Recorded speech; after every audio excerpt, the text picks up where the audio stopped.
వినబడుతుందా అది? వినిపిస్తుందండి. కృష్ణ గారు ముందుగా ఈ సంఘటనలో జనసేన కార్యకర్తలు కూడా ఇద్దరు చనిపోయినట్లుగా వార్తలు వస్తున్నాయి. వాళ్ళది ఎవరన్నా మీ దగ్గర ఉందా ఇన్ఫర్మేషన్? సార్ అలాగే ఏఎన్ఎన్ న్యూస్ కి అలాగే మిగతా ప్యానలిస్టులందరికీ కూడా నమస్కారం అండి. లక్ష్మీనాథ్ గారు మీకు కూడా. అలాగే డాక్టర్ బిఆర్ అంబేద్కర్ జిల్లా అంబాజీపేట మండలం కొర్లవారిపాలెం గ్రామానికి చెందినటువంటి జన సైనికులండి, క్రియాశీల సభ్యులైనటువంటి పత్తి దుర్గాస్వామి నాయుడు గారు, అలాగే కుంపట్ల మణికంఠ ఈశ్వర్ శేషారావు అనేటువంటి జన సైనికులు ఈ గోడ కూలినటువంటి ఈ ఘటనలో మృతి చెందడం అనేది పూర్తిగా చాలా విచారకరమని, చాలా బాధాకరం. మా క్యాడర్ అందరికి కూడా అదే చాలా బాధాకరంగా ఉంది. అంటే జన సైనికులు అనేవాళ్ళు ఎంత యాక్టివ్ గా ఉంటారు, జనసేన పార్టీ అధినేత పవన్ కళ్యాణ్ గారికి ఎలా కుడిభుజంలో పనిచేస్తారన్నది ఒక్కొక్కరు ఇలా దూరం అవడం అనేది నిన్న కూడా చూసాము. చాలా బాధాకరమైనటువంటి విషయం అండి. అలాగే ఈ ఘటనలో మృతి చెందినటువంటి 7 కుటుంబాలకు కూడా మా ప్రగాఢమైనటువంటి సానుభూతిని కూడా తెలియజేస్తామని, వాళ్ళ కుటుంబానికి కూడా భగవంతుడు ధైర్యాన్ని ప్రసాదించాలని మనస్ఫూర్తిగా కోరుకుంటున్నాను సార్. ఇంకోటి ఏంటంటే, ఎక్కడికక్కడ ఎండోమెంట్ బోర్డు లో ఎక్కడికక్కడ నిర్లక్ష్య వైఖరి అనేది స్పష్టంగా కనపడుతూ ఉందండి లక్ష్మీనాథ్ గారు.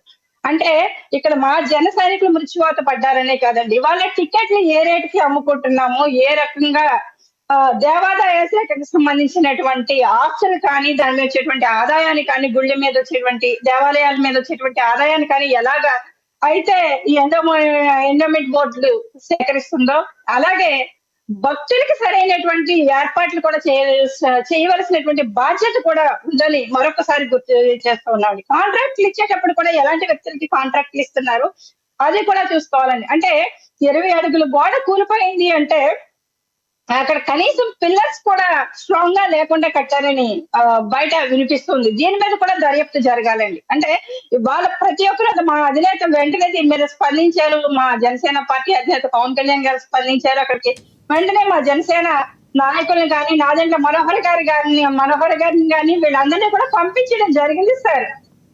కృష్ణవేణి గారు, ఒకటి ఇప్పుడు కృష్ణవేణి గారు, తిరుమల తిరుపతి దేవస్థానంలో తొక్కిసలాట జరిగింది. అది మీ ప్రభుత్వం వచ్చిన తర్వాత, అంటే ప్రభుత్వంతో సంబంధం లేకపోయినప్పటికీ కూడా చూసుకోవాల్సిన బాధ్యత, పాలించే బాధ్యత ప్రభుత్వం పెద్దది.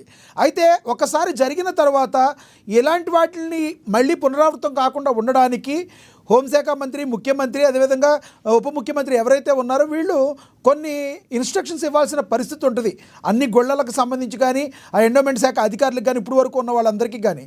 ఇలా జరుపుకుంటూ పోతే జరిగిన తర్వాత స్పందించడం కంటే కూడా సమస్యలు రాకుండా వాటి పరిష్కారం దిశగా ముందస్తు చర్యలు ఏం తీసుకుంది ప్రభుత్వం, రానున్న రోజులు ఏం తీసుకోబోతుంది?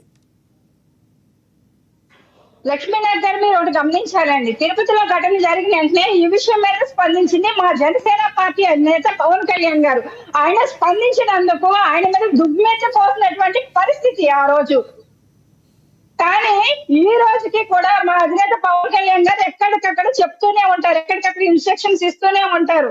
అలాగే ముఖ్యమంత్రి చంద్రబాబు నాయుడు గారు కూడా ఎప్పటికప్పుడు అధికారులను ఆదేశిస్తూనే ఉంటారు. కాకపోతే వీళ్ళు ఎందుకు నిర్లక్ష్యమైనటువంటి వైఖరిని అవలంబిస్తున్నారన్నది కూడా పూర్తిగా ప్రభుత్వం కూడా, ఈ ప్రభుత్వ అధికారుల మీద కూడా దృష్టి పెట్టాలండి. అలాగే ఎండోమెంట్ బోర్డుకి సంబంధించి ఎక్కడికక్కడ కాంట్రాక్ట్లు ఇచ్చేటప్పుడు దగ్గర నుంచి భక్తులకి ఏర్పాట్ల వరకు కూడా ప్రతి విషయంలోని కూడా పర్యవేక్షణ ఉండాలి. పర్యవేక్షణ లేకుండా వీళ్ళ చేతుల నుంచి వాళ్ళ చేతులకి, వాళ్ళ చేతుల నుంచి వీళ్ళ చేతులకి మారుతూ ఉంటే సనాతన ధర్మం పర్యవేక్షణ ఉండాలంటున్నారు.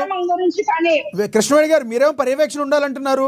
ఇప్పుడు మీ పవన్ కళ్యాణ్ గారు కావచ్చు, ఇప్పుడు మొగ ఆనంద్ సాగర్ గారు లాంటి వాళ్ళు, వెంకటేశ్వరరాజు గారు లాంటి వాళ్ళు అసలు ఈ ఎండోమెంట్ డిపార్ట్మెంటే అవసరం లేదు, మా ఏదైతే బోర్డు ఉందో ఆ బోర్డును ఒకటి ఏర్పాటు చేయాలి హిందుత్వానికి, ఎవరికి ఇలాంటివి లేవు, మా యొక్క పరిస్థితులు మేమే చక్కదిద్దుకుంటాం అంటున్నారు. ఆ దిశగా ఏమైనా ప్రభుత్వం ముందు ఆలోచించే అవకాశం ఉందా?